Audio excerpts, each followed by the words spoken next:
So if you have a generator child, you might find that they naturally make a lot of sounds. I've actually got to meet a generator baby. Well, actually, he's a toddler now. Yeah, that's so They true. make so many sounds. Yeah. And just encouraging them to keep making sounds just helps them along with the process. And what I loved about this, about his parents, was that it was just free to let him, not trying to like, oh, say words, say, no. It was just encouraging him to just, oh, that's good enough.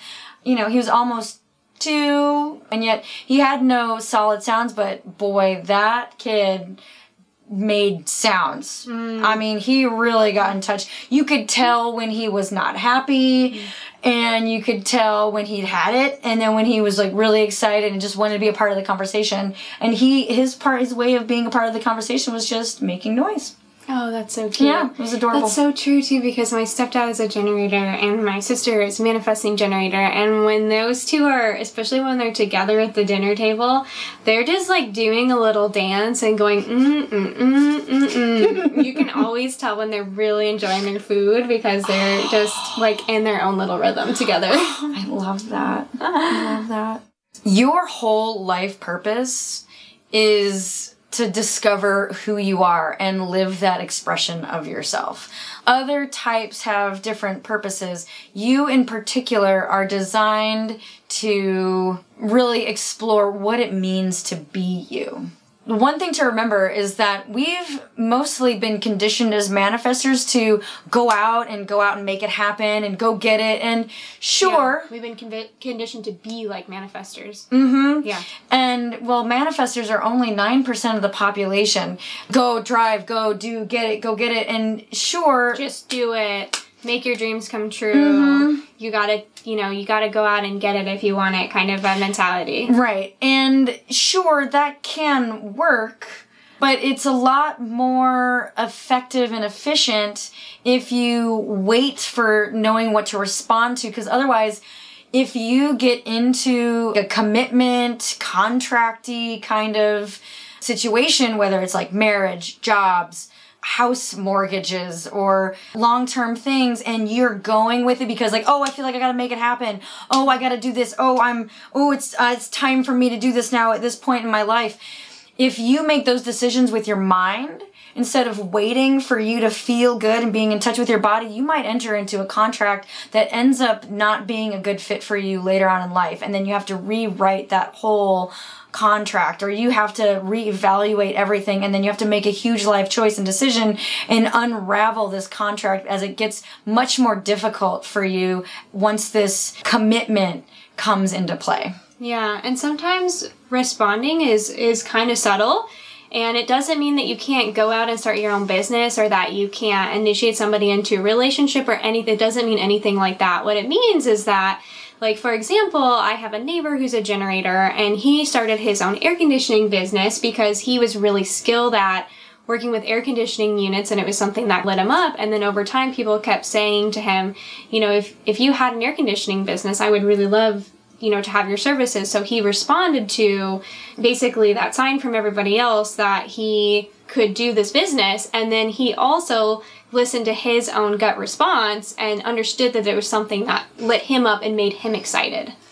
Yeah, that is a huge clue, because you're getting multiple signs, enforcement, encouragement from other people needing something from you. They need a skill that you have. They need your generative power. Others need the other point. So you're that other point essentially as yourself. And so you make the wave by other people coming towards you. Yeah. And requesting something to be drawn out of you. And you can strengthen this in little ways. Things as simple as you're in the car and you're listening to the radio. Does this song make me excited? I'll listen to our I'll change the radio station. Or putting 2 food options in front of you and seeing which between those 2 food options, which one lights you up or not. So there's really subtle ways that you can strengthen this. Now, the other thing I wanted to touch on as well is the reason why there is so much success languaging out there for manifestors is because all of the kings and the queens and the conquerors and like all of the leaders in history were manifestors. Traditionally, manifestors were the ones who were in charge of everything, and then the generators were the ones who were almost taken advantage of. They were the slaves that built big cities, and they were the worker bees. And so that's why a lot of times in the old languaging about generators, there's like this idea that generators are the worker bees, which is not so nice to say, but it's because we're coming out of a time where generators were kind of manipulated for their energy, and we're coming into a time where you really get to step into your full power of what it means to respond to your passions and your excitements, because those are little signs from the universe that they're exactly what you need to be doing, and they're exactly the gifts that you have to give to the world. Yeah, because we honestly couldn't do it without you. No. We need your gifts. We need your joy and your passion and whatever you're excited about and yourself and your presence here. You wouldn't be here if you didn't have a purpose on this planet. You help us build, you help us create, you finish what manifestors start, you wake up in the morning with a full tank of energy, and we truly couldn't do it without you. We couldn't do it without you. If you have an idea in your head and you initiate someone just from that idea without getting clear on your own sacral response, or having a clue or a sign or a synchronicity happen for giving you something to respond to, I'm wondering if you've noticed or remember anything in your life of trying to initiate something. What's happened? What was it like for you to experience that?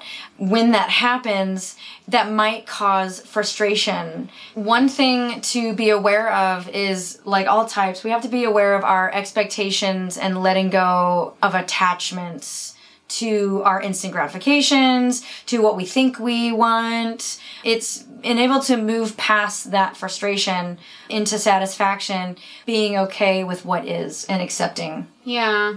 And one thing that I find too is that, as we've talked about a lot, delayed gratification can sometimes be hard. And especially I find like young generators who are trying to get themselves through college, it can be kind of frustrating because they're having to study and do a lot of things that maybe necessarily they don't enjoy doing, but the end result is something that they enjoy doing. So one exercise that I take my generator clients through is just envisioning. So when you envision yourself at your end result, does that still light you up?